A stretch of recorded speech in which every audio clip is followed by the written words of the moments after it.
What's good? Today we're talking about relationship advice. The poll on Instagram did say, by the way, if you're not following the Instagram, you can't vote on the poll for the next week's video, so go follow the Instagram. Anyways, the poll on Instagram did say terrible dating advice, but this is actually going to be more just talking and looking at general dating advice and trends, because when I started pulling videos for this video, that's more what I felt like would be more of a fun video for you guys, so that's what we're doing. Disclaimer, I have only ever had one truly serious relationship in my life, and 2 or 3 kind of 1 to 4 month things that have happened with people.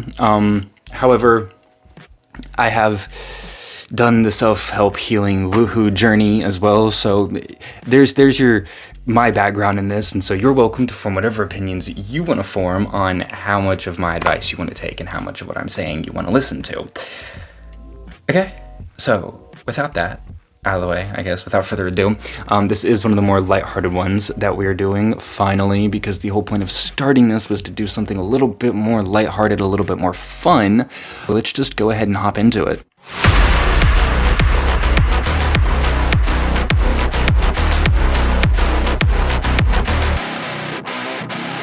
First up, we're going to be talking about one of my least favorite dating internet trends. If he wanted to, he would. I was going to pull a video of somebody like justifying this, or they're, telling women this, and I found a few that were like music based, but I'd have to like block out the music, so there's no fun of that. So I found a sketch instead from a creator. I found a sketch, and we're gonna watch the sketch because I thought the sketch was funny. Ladies, if he wanted to, he would. What? Exactly. What do you want me to do? If you wanted to, you'd know. It's like you can't even read my mind anymore. I have never been able to read your mind. As if men can't read minds. No. Did you bring the thing? What thing? The thing! I told you to bring the thing! What thing? The one that I told you over telepathy. We can't read minds! Who are you texting? My mom. You're always with that blonde girl. It's my mom. Who always made me doubt. It's still my mom. She's so much. I thought it was funny, so I subjected y'all to it. When it comes to the if he wanted to, he would thing, also, I'm on the floor because I'm renovating my room, and so if it looks like I'm positioned kind of funny, or you're thinking, what is he sitting behind? I put a blanket up on my wall because I moved my dresser, and this is the only clean spot to sit, and there's been a dresser there for several years, so it's not a pretty wall. And so yeah, that's why the set looks a little funky. Anyways, for if he wanted to, he would.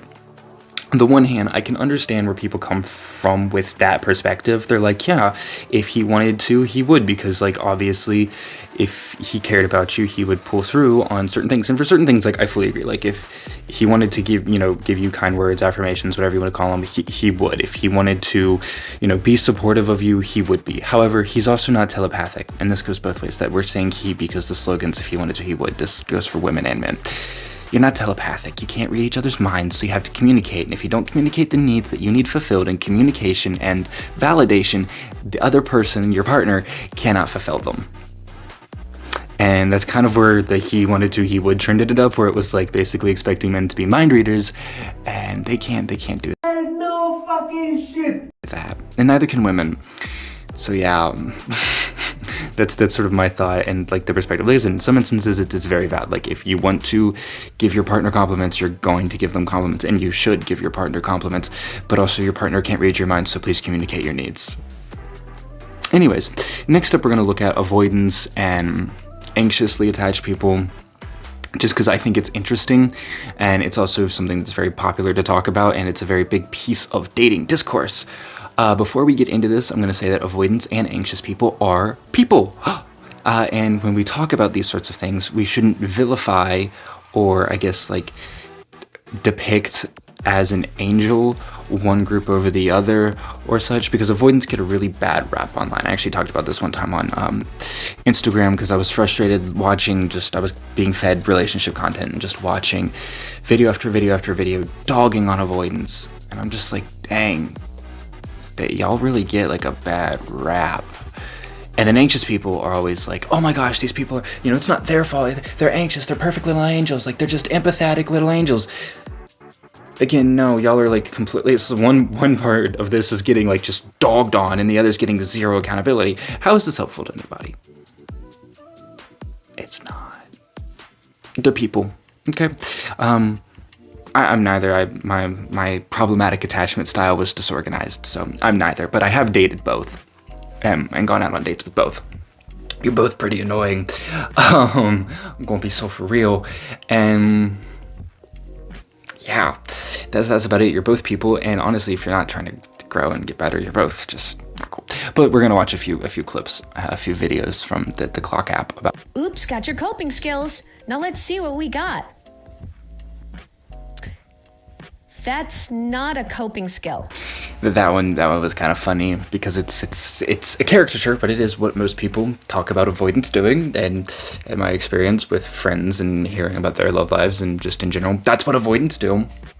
Some of the comments on this one one of the comments on this one I think is actually a very important thing. I don't normally read the comments, but we're going to read a comment. It says, if you feel overwhelmed and need to get away, then simply tell your partner you need time alone. Don't end things immediately. And then the other points out, apparently, what is a common line from avoidance? You deserve better. I feel like some people in the audience just got PTSD. Anyways, we're gonna look at a woman who used to be an avoidant giving advice to avoidance. And I think this is very good advice. I liked her advice because in general in life, if you as a person are not growing, what are you doing? You should be striving to be the best version of yourself you can be. So if you're not growing, what are we doing? Okay, so let's watch this one, lady, and then we can move on to the next thing, which would be the anxious people. As a former avoidant, I can say with confidence that you avoidants are insufferable. Insufferable, okay? And this is coming from a former avoidant. And this is not towards the avoidants who are working on themselves, who are making an effort to do better, who have identified the problem, and who are trying every single day to be a better person. At the end of the day, your attachment style is oftentimes a response to your environment, and it is not inherently your fault. But it becomes your fault when you know that you have a problem, and instead of trying to fix it, you sit and you remain complacent in that behavior, and you do nothing, and you just expect everybody else to deal with your crap. You're insufferable. You know what, Mr. Warren? I'm sorry, man. You know what, Mr. Warren? See, you're annoying. You're annoying me, and you've done so quickly. You are insufferable. And the thing is everything sucks. Communicating sometimes sucks. Being vulnerable sometimes sucks. Putting yourself out there sometimes sucks. But if you want to pursue deep relationships with other people, if you want to pursue long-lasting relationships with other people, understand that communication, vulnerability, honesty are not optional. They're not optional. They are not optional. Fix your shit. Don't make it everyone else's problem. You're insufferable. I feel like her and I would be friends, because she sounds like me talking to my friends in private. I was told recently I need to act more like I do towards my friends in private in my videos, and my comment was, I would get banned because the algorithm would think I was bullying when I was really being nice. I think for this video we're actually going to read comments, because some of these comments are, one, very intuitive actually. I'm impressed TikToks for once. I don't normally venture into this side of TikTok. We're normally in more political sides of TikTok, so this is probably why. But TikTok's for once providing some useful insights and some very banger comments. So firstly we have, it's emotionally abusive. 2, silent treatment and ghosting and discarding people is cruel. It's from one person. Another person says, as an avoidant, I don't date. I mean, I can kind of understand that.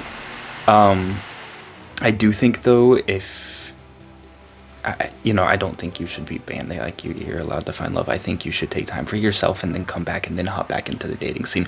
Just a thought.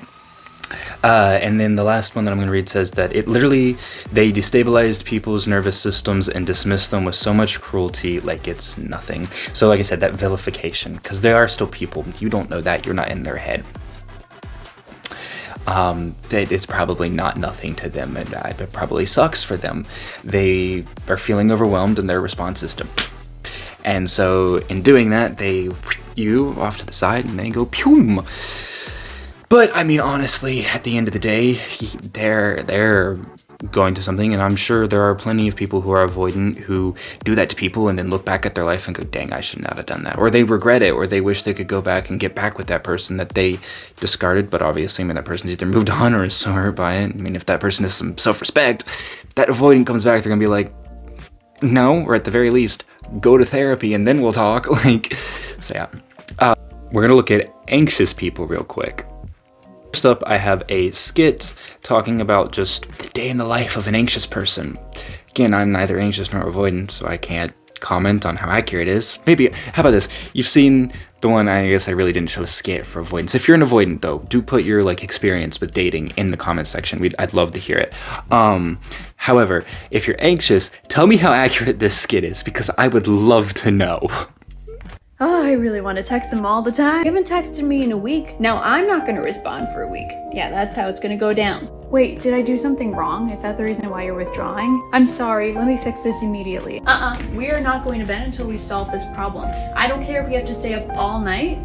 We're going to solve this problem. We're not following for part 2, but that was terrifying.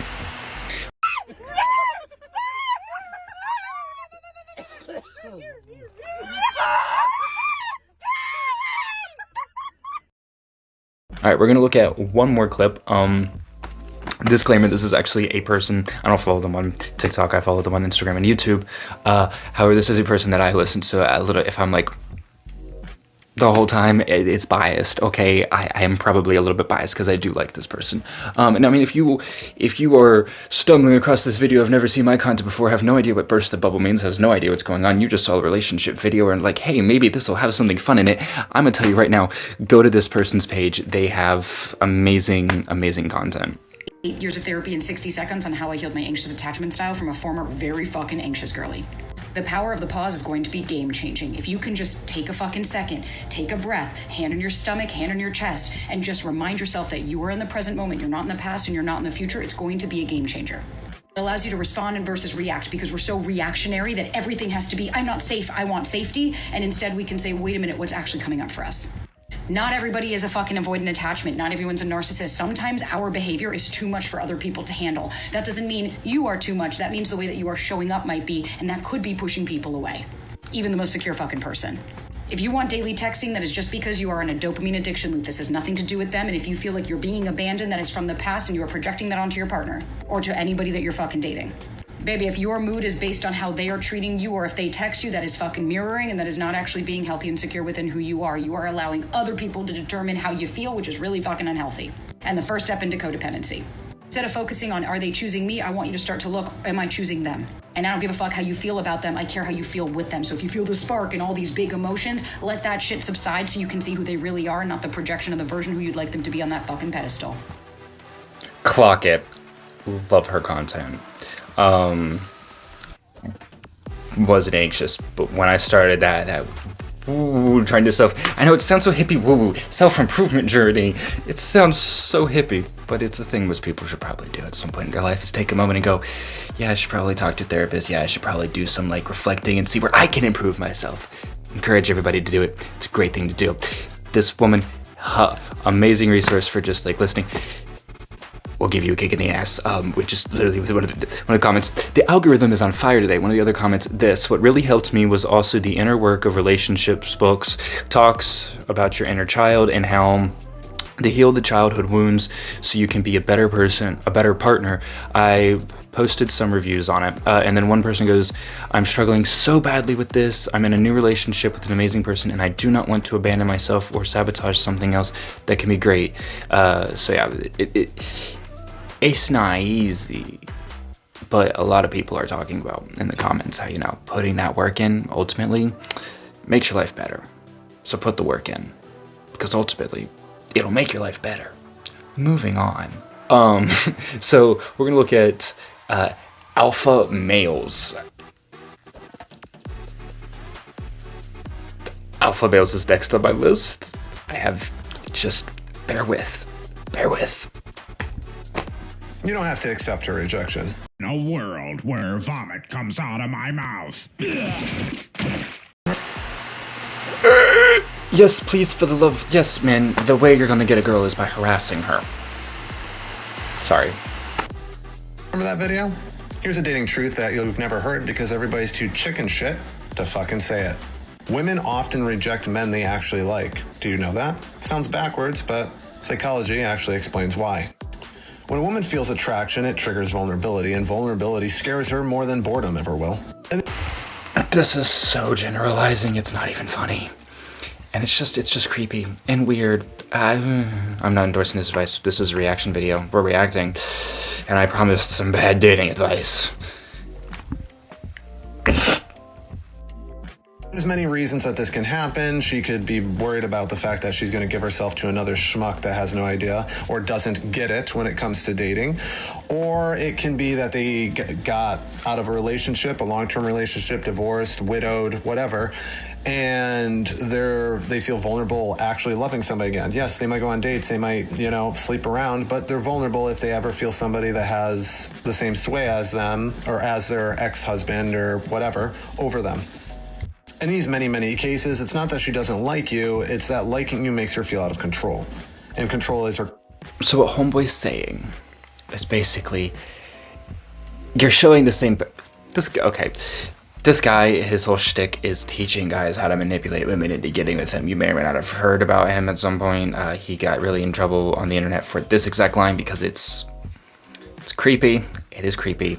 It's not completely like one of those things that's like, oh yeah, you could never approach a girl who's already rejected you. That's just a terrible idea. You're never allowed to do that. No. However, this is creepy. And what he's saying is, and failing to recognize is, you could very well just be reminding her of the same exact pattern of behavior in that individual, i.e. you're acting like that person. She's not, worried. She's identifying the patterns of behavior and going, okay, but especially when your whole content is centered around manipulating women, it's really not hard to believe that that might be how a woman reacts to you. Just a thought. But for credit, we're not going to finish the video. He does end the video by saying that, I'm not saying directly pressure her, I'm saying just hang around and not completely write her off and stick around and be there. Okay. Yeah, that's still creepy, dude. It's still creepy. We're gonna watch one more for him. It gets worse.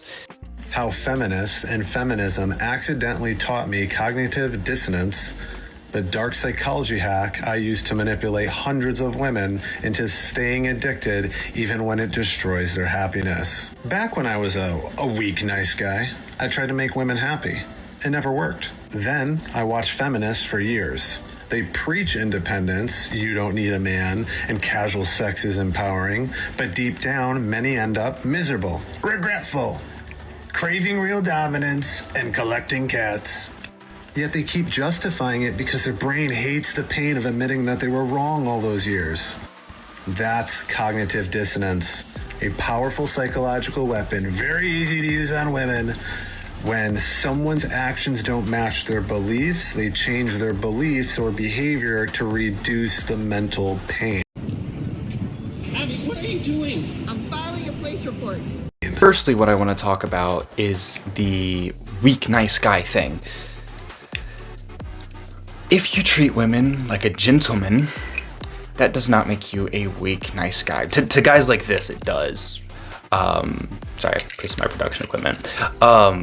I'm on the floor. Anyways, to guys like this, it does. Being a gentleman to dogs like this man does make you weak in their mind. Of course, also with this guy, you have to know that he's being honest, at least about who he is. He's saying just up front, I'm an asshole, I'm a piece of... I manipulate women into staying with me, even though it's bad for even though they're unhappy. You're proud of that? That's something that you're proud of? That's a flex to you? Okay, cool. I guess. Cool, buddy. Cool, buddy.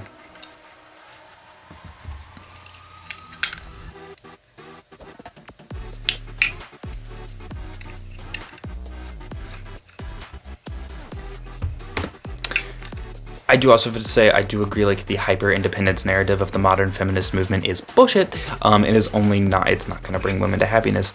However, creating a caricature of that movement to then interact with its ideologies and the way it functions, it's just lazy. It's just intellectually lazy. It's you going up against a movement by creating a caricature of it, because you can't deal with the actual movement and its intellectual merits itself, so you have to have, like, the crazy cat, the Donald Trump voice, blah blah blah. You know, you're not Donald Trump going up against Rosie O'Donnell. You're some dude on the internet taking jabs at feminists that, you know, your idea of feminism is probably honestly that, what, third wave feminism is bad? I mean, I'm a second wave feminist, but third wave feminism is probably in your mind the same as, what is it, fifth wave feminism now? So yeah, okay, buddy, sure. As for, there's one thing that I will kind of, the idea is right, his framing and execution is wrong. So these more, I don't even say feminist men, these women who are not a fan of, like, most men currently will end up a good chunk of the time actually with more conservative men. You know, it's this, again, I wouldn't really call them, like, feminist. It's the I don't need a man, I guess they are feminine. I don't need a man type. It's the hyper successful, hyper driven woman. They'll typically end up with a conservative man, but a conservative man who's a gentleman and respects them, a conservative man who provides for them and tries to meet their needs, and, you know, definitely more traditionally masculine, definitely more conservative, but still respectful and a gentleman. Not this guy. I was going to show a video, but in the interest of time, I'm just going to talk real quick. Know your worth is something that has been up and running in the social media sphere for years when it comes to dating and relationships. A lot of you ain't worth shit. Got it? And I say that lovingly. I say that in a, you're going to go out here and you're going to be like, I know my worth. I want all this and that. Give me that bag. And in reality, you're a good Honda Civic. You're a fresh off the lot, gorgeous, well cleaned, prim pressed, perfect Honda Civic, but you think you're a Ferrari. You're not a Ferrari. So please actually, and then act within that, you know. And okay, so just real quick, because we're about to get into something that, and this will help preference it. For gentlemen who want a traditional woman, you also have to be a traditional man. For women who want a strong provider, you're also going to have to offer. And so with these things, with this knowing your worth, if you want a woman who's going to stay at home and cook and clean for you, or just a partner in general, I mean, you could be gay, you could be lesbians or gay men, if you want your partner to stay home and tend the home, you have to be bringing in a good paycheck, which means you have to have high professional, high business market value, okay? And the inverse, if you want someone to do that for you, and if you want to get with somebody who has that, you're going to have to be able to, they're going to come home and they're going to be like, yeah, I'd like I just worked all day to make sure you can live here, basically for free. I take care of you, we have a good relationship. I would hope you're communicating with your partner. I would hope you're taking accountability. I would hope you're being authentic. By the way, those are the 3 things you actually do need for a good relationship. Anyways, in that case, you know, you're like, have a good relationship, you should be willing to have that house clean, to provide them, you know, have that cocktail there and have dinner ready shortly after they walk in the door, send them to work with lunch, be that shoulder for them, you know, when things are getting hard, you're over there, you're that cheerleader, you're like, rah, rah, rah, rah. It's a trade-off. That's knowing your worth. That's meeting what you want, and that is putting yourself out there in a way that meets the sort of thing you want to get back. It's not saying, oh, look at me, I'm so hot, oh, I'm so awesome, man, I want a man who's going blah, blah, blah, blah. That's not your worth. That's your self-inflated, egotistical version of your worth, that you're actually not providing anything to your partner, and you're just being a nuisance to yourself and everyone around you. Last topic, because this video I'm fairly certain is going to end up going over when I'm done editing, and I'm so sorry, guys. But at least it's a fun one. Last topic. Please don't come for me, because I want to come for me for including this.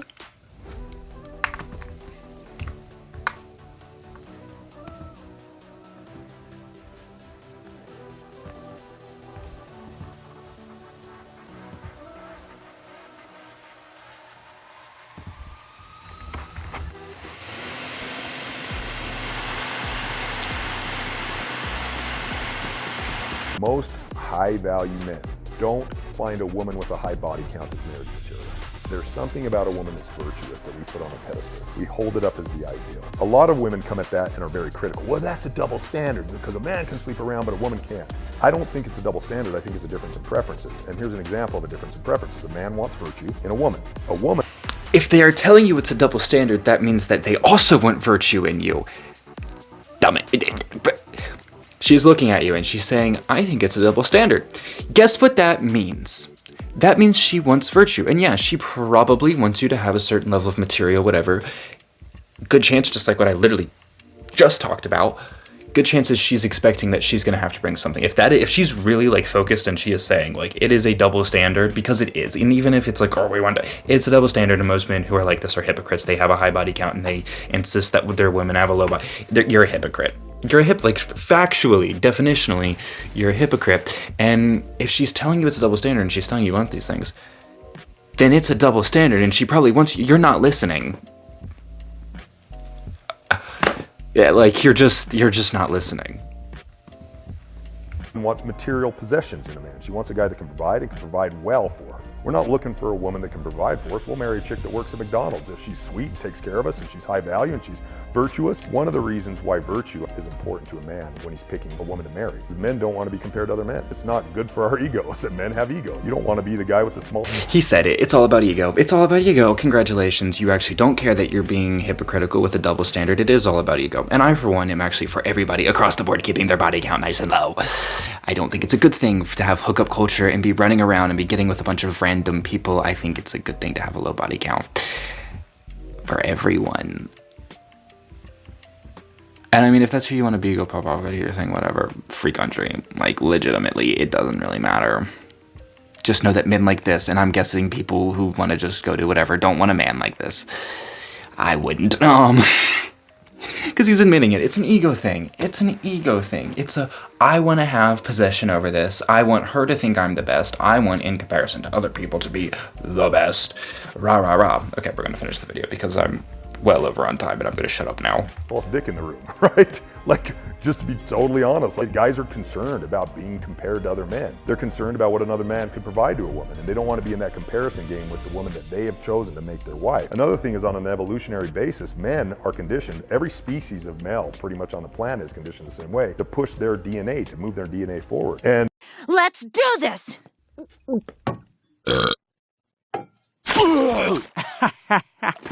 Delightful. When you have a promiscuous woman, it's much more likely that she's going to continue to be promiscuous after marriage. I'm not saying every woman that's promiscuous before marriage is, that's not true, but it's definitely more likely. I said I wasn't going to interrupt again. This is actually just not accurate. This is not correct. This is wrong. And this is disgusting. There's actually plenty of male species, it's not every male species on the planet, that are, shall we say, there are species out there that are monogamous. There are species out there that mate for life. They pick a partner, they mate for life, boom, bang, done. There are species out there where the women, where the female of the species, actually, their whole thing is when they're getting pregnant, they go and get seeds from multiple different bags to make sure that their basket is full to guarantee that the pie is baked completely, if you get what I'm getting at. So this is just factually incorrect. And humans, actually, we've proven through, I mean, you can look at it economically, you can just look at it socially, you can look at it, actually, I wouldn't say religiously, but you can look at economically and you can look at socially, that humans actually do better when we're monogamous, and society operates better when we are the sort of people who have lower body counts and who take more care and more concern for our bodies in that way. We just see that we operate better, and then economically it makes sense, you know, scarcity of goods, incentives, security, blah, blah, blah. It makes sense. Also, I'm putting up the top comment here is it is a double standard, because it's a double standard. I'm not finishing this video. He ends that video by saying that women who are more promiscuous before marriage are more likely to sleep around after marriage. Yo, it's Editing Bowen, so no fancy lights, no microphone or anything like that, although the backdrop is still here, so we're sitting here real quick. I wanted to see if his claims had any legitimacy, so I went and tried to find a study. It took me a while, but I actually found several. I'm going to put them up on the screen, don't worry, and I'll put up some of the results as well. what I did find out was that women who have a higher premarital body count are correlated with having a higher chance of committing infidelity. So are men, by the way, so you're not off the hook, men. What is also highly correlated with a higher chance of infidelity is premarital sex between the two married partners, as well as personality and emotional differences between the partners. The general consensus within the scientific community is that there is a lot that causes cheating and goes into it. It is a very emotionally wrapped up thing, and that there is not one predeterminate factor for whether or not you're going to cheat on someone. And this is rather a correlation, not a causation. If you took statistics at all, you would know what that means. So yes, premarital sex with multiple partners for men and women, the higher that number, the more likely the correlation with cheating occurs. However, it is not causal, and that actually relates to other potential emotional things like your attachment style. Although it was found, interestingly enough, that a high body count does not correlate with a poor self-image issue. So, interesting. However, it does correlate with a more avoidant attachment style. Okay, buddy. By that logic, men, who you've already said are more biologically programmed to spread their seeds, they're way more likely than women to cheat in marriage then. Please tell me you're not thinking that cheating is okay. Alright, we've now seen the right-wing extreme answer as to the body count question. Let's now see the other side's take on the body count question. I'm asking why do men prefer women with lower body counts? And the answer is because we're not equal. How you are, you just have to say that you're fine, and you're not really fine, but you just can't get into it because they would never understand. This is going to always be the fallacy and the flaw with feminism, because you're going to be fighting for an equality that does not exist. I'm not saying better or worse, we are different. Now, it depends on what you want intimacy for. If you want to be out there doing it with everybody, you absolutely have your right to do that. Please be loud and proud. We want to see you coming. The men love women like that to have fun with. Woman did not just say that men and women are not equal and act as if it's some horrible bad thing and encourage women to partake in the most exploitative practice against women that is currently going on in the modern era, which is hookup culture. Sorry, that was really loud in your ear. But like legitimately, she just dead ass was like, whoa, because we're not equal, so go partake in the thing that is the most exploitative towards us. Terrible dating advice. Alright, thank you guys for bearing with me on this one. It was a little all over the place, but I had fun filming this one, and I had fun roasting people. I always have fun roasting people. What are we talking about? Beyond that, hit that subscribe button and turn on notifications. Pop over, follow my Instagram so that you can vote on polls every week for what we're going to be talking about.